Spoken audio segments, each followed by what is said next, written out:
Nesse vídeo de hoje eu quero trazer uma reflexão ao seu coração e ao final dele eu vou te contar algo muito especial que Deus fez na semana passada e que tem tudo a ver com o tema que eu vou falar hoje. É verdade que nenhum de nós gosta de ser confrontado, mas a gente não pode se enganar porque a palavra de Deus faz isso o tempo todo com o nosso coração. É por isso que hoje eu quero te desafiar a se fazer a seguinte pergunta: Deus é suficiente para mim? Pode parecer uma pergunta absurda e talvez logo de cara você vai responder que sim. É óbvio que sim, é claro que Deus é suficiente para mim, como que ele não seria? Mas não basta a gente falar da boca para fora, nós precisamos viver isso. No livro de João nós encontramos duas passagens em que Jesus disse que ele é o pão da vida e também que ele é o único capaz de nos dar água viva.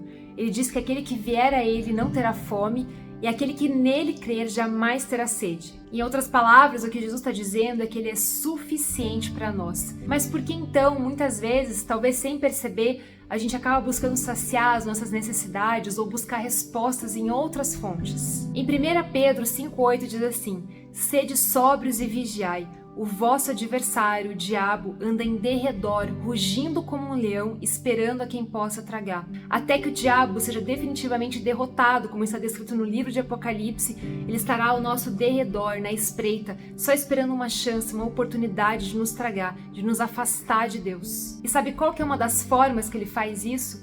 Ele usa as pequenas coisas, as sutilezas do dia a dia, aquelas que parecem que são inofensivas aos nossos olhos. Mas aos poucos, sem perceber, essas coisas acabam nos desviando do foco que deveria estar somente em Deus. Se começamos a buscar em outras fontes que não em Deus e na sua palavra, as previsões para o futuro, as respostas para as questões do passado que ficaram mal resolvidas e que a gente quer tentar resolver agora, ou ainda soluções para os nossos conflitos internos, aqueles que a gente vive hoje, aos poucos nós estamos caindo nessa armadilha, especialmente porque nem todas as coisas que nos distanciam de Deus necessariamente possuem a aparência do mal. Então em algumas situações você pode dizer assim: ai Bê, mas acho que você está exagerando, é só uma brincadeirinha, eu nem acredito nisso mesmo, é só para me divertir.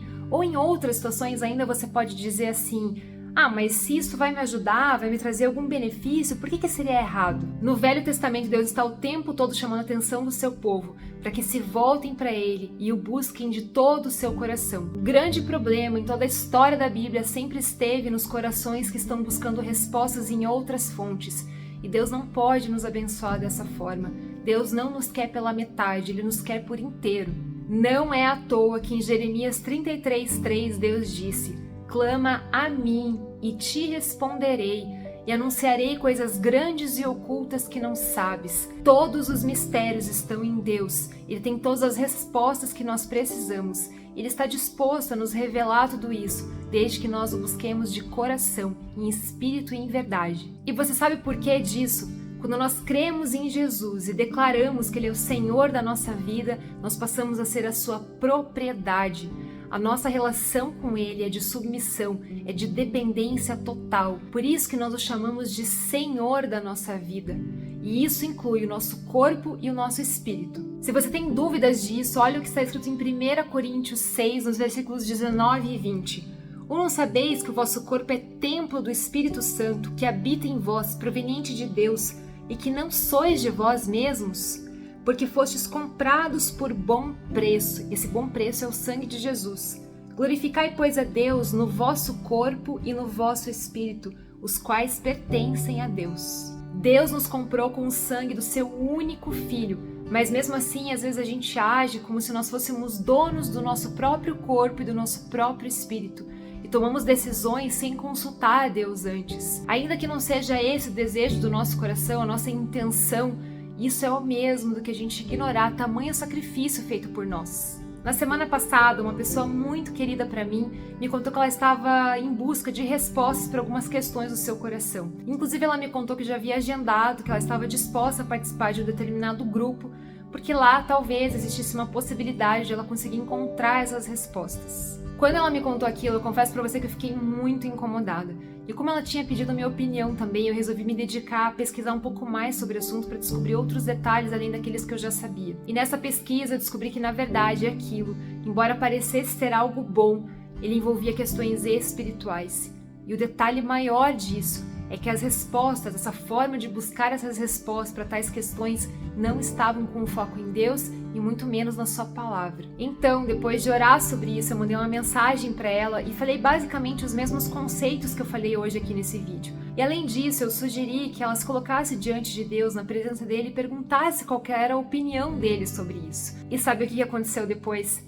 Ela me mandou uma mensagem falando que ela entrou no quarto dela, fechou a porta, colocou uma música, inclusive é de um canal de YouTube que eu sempre indico aqui para que você tenha o seu momento com Deus e que eu uso sempre em todos os meus devocionais. E nesse clima ela se colocou de joelhos diante de Deus, como eu havia sugerido também, porque isso significa que nós estamos reconhecendo que Ele é Senhor sobre a nossa vida. Então ela começou a perguntar para Deus o que Ele achava sobre aquilo. Ela falou que a resposta não veio logo na sequência, mas mesmo assim ela decidiu ficar ali alguns minutos na presença de Deus esperando. E de repente, sabe o que o Espírito Santo falou para ela através de uma pergunta? Ele disse assim: "Por que tu não vens a mim?"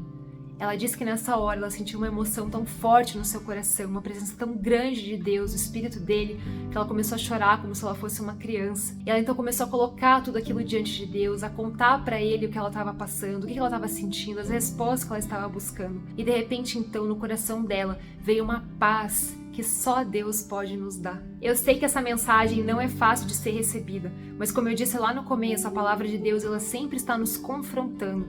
É claro que é com amor, porque Deus deseja que a gente esteja cada vez mais próximo dele e que a gente não se deixe cair nessas pequenas armadilhas, nessas sutilezas que o diabo coloca na nossa vida para que a gente se afaste de Deus, do foco que deve ser amar a Deus de todo o nosso coração. Muito obrigada por ter assistido esse vídeo até aqui. Deus te abençoe, curta esse vídeo, compartilhe com alguém e eu te espero na próxima semana, porque você já sabe, né? Eu preciso te contar.